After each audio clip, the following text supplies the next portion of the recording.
Welcome back to Yu-Gi-Oh! History with Joe and Giorlando. In today's video, we are going to summer 2011, which would refer to the original time in which you could play Tengu plants before XYZ monsters came out, but at a time where you could play multiple Pot Avarices, multiple Lone Fire Blossoms, multiple Debris Dragon, really at a point in time where, at least based on the Forbidden and Limited list, Tengu plants was more powerful. There just wasn't that great accessibility of extra deck monsters through Tour Guide. Nevertheless, a point in Yu-Gi-Oh's history where we're going to be looking at decks like Six Samurais, decks like certainly Agents were a top tier deck, TG Stun won Nationals, Hansel Aguero winning Nationals with TG Beatdown or TG Stun variations. Certainly Six Samurais, if I haven't already mentioned that, Gravekeepers, the deck that I'm going to profile today, even some fringe decks, Dragunities, for example. For me, it's actually one of the most diverse and exciting formats. I really enjoyed this format. X-Sabers 2, not quite that good by Nationals, but a deck I loved. Nevertheless, we're going to take today a look at Gravekeepers, which is actually the deck that I played at the 2011 US Nationals. I worked with my good friend Paul Clark, who was a pretty big advocate of the Gravekeeper strategy during this period of time. There are a lot of us. I remember Scott Page, Jonathan Weigel, Paul Clark, myself, Michael Steinman. We really worked on a few different variations of Gravekeepers. The build that I'm going to profile today is about as close to what I can remember in my deck list as possible from the 2011 US Nationals. I know for a fact that we played Upstart Goblin, at least a few of us did, which was a little bit unusual because that card had not become super popular. That was a little bit before the time of Patrick Hoban making it a borderline staple. So we're going to incorporate Upstart Goblin to try and see access to our Royal Tribute as much as possible. Obviously, we're going to be playing cards like Pot of Duality as well, which now, when you combine it with Upstart Goblin, gives us some way of filtering through our draws in the early stages.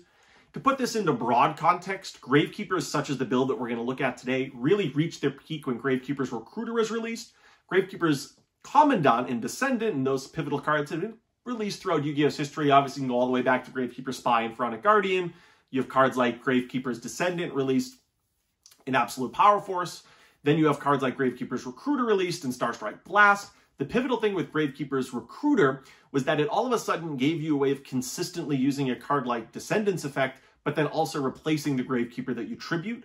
Previously, that little package of Spy plus Descendant was sprinkled into decks like Cat Synchro, but now we have a completely devoted Gravekeeper strategy. It first saw popularity and success at the hands of Fraser Smith, who got his YCS win with this deck, and Sean McCabe, who we played in the finals, going back to the format prior at YCS Atlanta.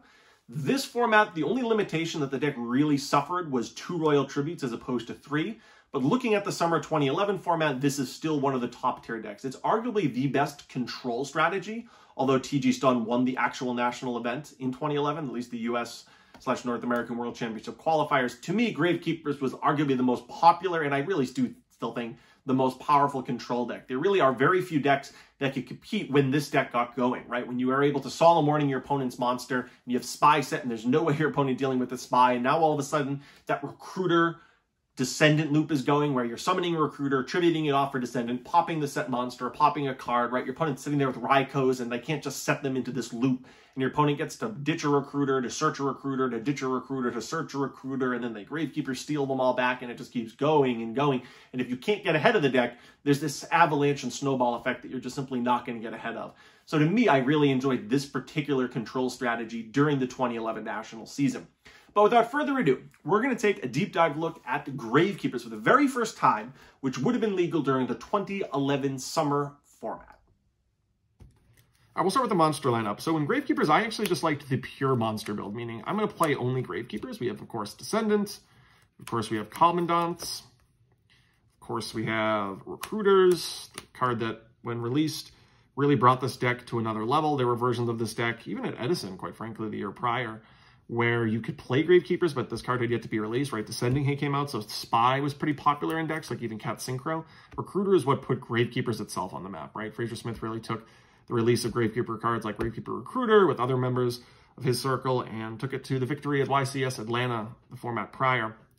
The other card that I like to run here is a single copy of Assailant. Some versions of this deck ran more than one Assailant. Some versions of this deck actually played Gale, the Black Ring Tuner. I don't like either of those options. I like to have a relatively small, straight-to-the-point monster lineup. You are also affected by Royal Tribute. Not that that's really that big of a deal if you're taking your opponent's whole hand, but it is something to keep in the back of your mind. And I don't think Gale is a necessary piece. It's a cool tool. You can do some cool things with it, like access Arcanite Magician, give your deck a little bit more flexibility and more plays, but I don't think it's necessary. I don't think you need that to win. And I actually think, the risk of just drawing Gale alone or risk of having to go into a synchro play that you would never otherwise make and getting hit by warning or bottomless. I just think the risk is higher than the reward. I don't think it's necessary. I like a really small monster lineup. And I'm also trying to play Upstart Goblin in this deck. And as a result, we do need to make cuts in some places in terms of cards that other people might elect to run. And that is one of the cuts, Gale. In terms of the spell lineup, we have 3 copies of Necro Valley. So with Necro Valley, occasionally you could see decks that play 2 copies of Necro Valley. Because this deck is playing Upstart and really trying to get access to Royal Tribute, I'm elected just to play the full 3, but I could understand playing only 2. We have 3 copies of Duality. This was probably one of the better Duality decks in the format. You could technically play this in maybe X-Sabers, TGs, of course. Definitely not in things like Plants. I wouldn't necessarily recommend it in decks like Six Samurai, really. That deck special summons every turn. So this is probably one of the better Pot of Duality decks. We also have combined the Pot of Duality with 3 copies of Upstart Goblin. This was before Patrick Hoban popularized Upstart in basically every deck. But I remember I myself and a lot of people within my testing circle heading into Nationals this year actually played Gravekeepers because it allows us to dig deeper into Royal Tribute. And then it's a really easy card to side out, right? I mean, I understand when Hoban popularized Upstart Goblin, it wasn't to give yourself 3 cards that were easy to side out. However, at Nationals that year, I often sided out 3 copies of this for 3 cards in the side deck. I understand the math then, you don't get to benefit from having a 37 card deck, but at least at the time, that was our logic. I guess you could say that was flawed relative to what Upstart Goblin theoretically would show in later formats. But I've always thought the Upstart Goblin fad that we started to see, let's say around 2014, 15, and so on, is a little bit overrated. So I don't mind siding this card out, totally. I actually like siding this card out in some old formats. But nevertheless, 3 copies of Upstart Goblin, and then some of the power Gravekeeper spells. So Frazier, when he won with Gravekeepers, played 3 of these because it was at 3. Heading into the summer of 2011, it was at 2, so we're only going to play 2 copies of this. It is still incredible. Obviously, between these 6 Searcher cards / Dig cards, we get to see this with some reliability. We want to see it as much as we can opening turn 1, right? This deck doesn't play a lot of monsters, so it takes great advantage of Royal Tribute. Then we have 2 copies of Gravekeeper Steel. This is easily one of the most frustrating cards to play against. When your opponent draws into this late game where you feel like you've stabilized, it's just so backbreaking because suddenly they get access to Commandant, which thus means they get access to a Necro Valley if you've already destroyed it, plus a 2500 Spy. This card's so frustrating to play against. And then some of the power spells, Darkhold, Book of Moon, just, I wouldn't quite say staples, but you would see these in a lot of decks during this time period, just generically good cards. Then for the trap lineup, so we have 3 copies of 7 Tools of the Bandit. This is a format where Heavy Storm is banned, which is one of the main reasons this was such a powerful deck. But as a result of that, everybody, or more or less everybody, is playing a very robust trap lineup because you can just set all of your traps without having to worry, at least about Heavy Storm. You have to worry about other things, High Unlay out of X-Sabers, Black Rose Dragon out of a bunch of decks. But reasonably speaking, people are going to be playing Warnings, and they're going to be playing even cards like Oppression, 7-tool mirror matches, right? You could do 7 tools of 7 tools. So having access to 7 tools during this format was really, really important. I really liked that element of the format. It made the format at least feel somewhat slow. I mean, sometimes when your opponent had this and you like set Warning going second, your opponent just flips this, you feel like you're never going to win. But for the most part, I don't mind a format where cards like 7 tools are powerful. Then we have 3 copies of Dimensional Prison, just to try and give us the flexibility of not relying on a card like Bottomless, which isn't as good going second. You know, Deep Prison can be okay going first and okay going second. So we're going to play 3 copies of Deep Prison, and there's actually no Bottomless trap holes in this deck. Then we play 2 copies of Solemn Warning, which is basically just the best defensive trap card at the time. We have Solemn Judgment to go along with that. We have single copy of Royal Oppression. This deck can play under Oppression, no problem. And then one of each sort of the mass removal trap cards of Torrential Tribute and Mirror Force to give us a nice 40, or you could even say 37 card deck. Because I elected not to play Gale, I actually do not need an extra deck. I've put together one very quickly, but you do not need any of these cards besides Chimera Tech because we're playing Cyber Dragon in the side deck. So I've elected just to put together, honestly, a pile of, you know, some nice looking Synchro monsters. So if you were playing Gale, you'd want to play this. I'm going to kind of present it a little bit like that. If you were playing Gale, you'd want to play Tempest because you can win the game out of nowhere with it with level 3 Recruiter. If you were playing Gale, you would definitely want to play Arcanite Magician, as I alluded to. I don't have one out, but Armor Master would be another one you'd want to play. I've decided live to talk about a hypothetical extra deck. So you'd want Blackwing Armor Master because you have the Gale. You'd want Black Rose Dragon because you have Gale. You want Bryanak because you have Gale. You want Ancient Fairy Dragon because you have Gale. This is actually a format where you want to potentially destroy field spells like Dragon's Ravine, for example. You're not killing Necro Valley because that card doesn't do anything against you, but you are killing potentially other cards. So Ancient Fairy Dragon. I don't think you need either of these necessarily, but they're reasonable synchros. I'm not playing Starlight Road because Heavy Storm is banned, but if you were playing Starlight Road for whatever reason, you could consider playing Stardust Dragon, or if you were playing Gale, maybe if you were playing Gale, Trishula, because it's like the best synchro monster ever, and if you were playing Gale, and then Scrap Dragon, if you were playing Gale. But we're not playing Gale, so we only need Chimera Deck. So that's the only one we need. What does the format look like? This format's actually really diverse. So Infirmity's got second at YCS Providence during the early stages of this format before Tengu was released. Actually, not before Tengu was released, but before Nationals, before the actual National season. So I'm going to put this here. It wasn't super popular, but it did get second. There are just a ton of different plant decks, some with Doppel Warrior, some without it, some with Tengu. We're going to talk about the actual National season, some with Tour Guide, just as a card that tutors out saying before XYZs were released. Believe that. We had my favorite deck, which was X-Sabers. By the middle point of the format, it wasn't that great. But during the early stages, X-Sabers was amazing. This had a difficult time competing with Tengu plant-based decks. So by the end, it wasn't great. But at least at this point, it's still one of my favorite decks in Yu-Gi-Oh! History. This deck was released in and around YCS Providence. So if you go all the way back to YCS Charlotte that started the format, you wouldn't be able to play Agents. This structure deck came out in June of 2011 off the top of my head, which meant that at Providence, which I believe was that same month, you could play that. That was really the debut event of this deck. And you could then play it at Nationals. So, you know, Fraser Smith, for example, who popularized Gravekeepers, topped Nationals that year with this deck. So this was a real deck by the time Nationals rolls around, which is theoretically when I'm, you know, profiling this current Gravekeeper deck. We have 6 Samurai, although Gateway is at 1. It was definitely still a deck that you could see this format.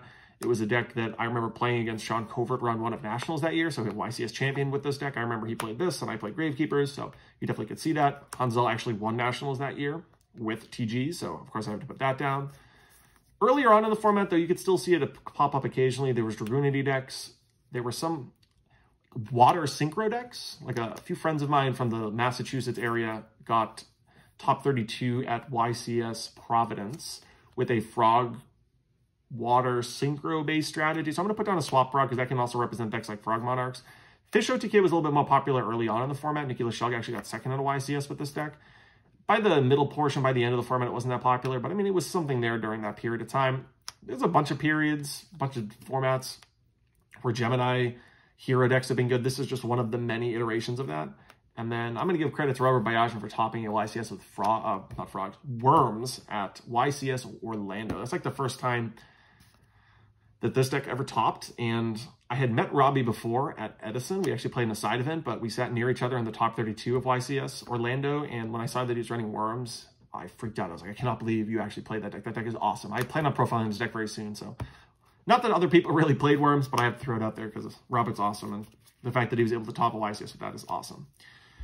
I guess I don't have a Machina deck down here or any type of like gadget-based strategy, but that theoretically could be in the periphery of the format. Basically, at this point in Yu-Gi-Oh's history, there are just so many tier 2, 3 decks that you could occasionally play against that I could have made this pile even bigger, like Glad Beast maybe, but 2 Cyber Dragons for any time that Chimera Tech could be live. It's also decent against Thunder King, which can be a little bit annoying in this deck. Like, yes, you have Spy. Yes, there are ways in which it's totally irrelevant. You just play Necrovalley and attack over it. But if they play that turn 1 in your hand as like Pot of Duality, Commandant, Recruiter, they can get you with Thunder King. So it is worth having some outs to that. We have 2 copies of Fossil Dino, which is really good against decks like 6 Samurai. Speaking of 6 Samurai, we have 2 copies of Kinetic Soldier. We have 2 copies of Thunder King Ryo, just like broadly powerful against a lot of decks. This card's really good against X-Sabers. 2 copies of MST. We don't have any strict back row removal besides 7 Tools of the Bandit and cards like Commandant, or rather Descendant. This card's actually pretty good in the mirror match because in the mirror match, you have to side out your Necrovalleys because they don't do anything. And then it's just a back row battle, so having cards that just kill back rows is really good. And then something that my bud Paul Clark did at Orlando that a lot of people did do, but I think using modern perspective, this is really what all of the side decks, if not maybe the main deck, should have looked like. So at YCS Orlando, Paul played 1 copy of Rivalry and 1 copy of Goza Match in the side deck, which seems really awkward from a modern perspective because these cards are some of the most complained about cards in modern Yu-Gi-Oh! I totally think if we were to go back to 2011 and play this format with this deck, my side deck is going to be probably 3 copies of this and at least 2 copies of this. If Heavy Storm is banned, and in the main deck I really don't have to worry about Giant Trunade, which, yes, really powerful card. I have 1 Solemn Judgment. Obviously, Trunade is, 1 Judgment, 1 Trunade. It's a 1-for-1 right there in the sense that their chances of drawing Trunade is the same as mine is drawing Judgment. But besides that, these cards are just so powerful, and this deck can completely play around both of them. And these are actually really good in the format specifically. So against the plant-based strategies, both of these cards are just incredibly frustrating to play against. As an X-Saber player, so X-Saber decks should play Gozen Match because they can play with Earth, but they cannot realistically play against Rivalry because it's Beast, Beast Warrior, Warrior, all different types. So Rivalry is actually incredible against that deck. I can understand not maining it, right? You don't really want it against, You don't want rivalry against Six Samurai. Gozen is actually pretty good against them because they have all different types, thus, right? That's what the picture's all about. And then against other strategies like agents, you don't really want them. But against strategies like, let's say, some of the water synchro decks. I know it's a water-based deck, but they're all different types often. They can be all over the place, particularly if they ever play a Monarch. So these cards, because the format is so diverse, might be a risk in the main deck. But I can't believe we didn't side just tons of these in the side deck. I mean, we sided one or two here or there. We definitely should have just been fully committed to these oppressive floodgates, right? We have oppression in the deck. Let's jump up to just 6 pseudo-auto wins, particularly in a defensive deck like this that can just set Recruiter and set Spy. These cards are probably way better than we thought in retrospect. I know they're going to side a lot of back row Hayden. I know specifically Trap Stun is actually a card that can be a little frustrating with a deck like this. But even Trap Stun, we have triple 7 Tools of the Bandit. And the problem with Trap Stun from the Trap Stun player's perspective is if they're behind, I'm just going to pop it with Descendant, and they'll never actually get to Trap Stun on their turn when they're trying to make a push. So I know they're going to be putting in back row hate. And even cards like Royal Decree aren't even that good because of Descendant. So because Descendant is as powerful as it is, these cards are actually more reliably going to stick around, which is even another reason to play them. But nevertheless, that's Giorlando for Yu-Gi-Oh! History. Thank you for watching. Check back soon for plenty more Yu-Gi-Oh! content.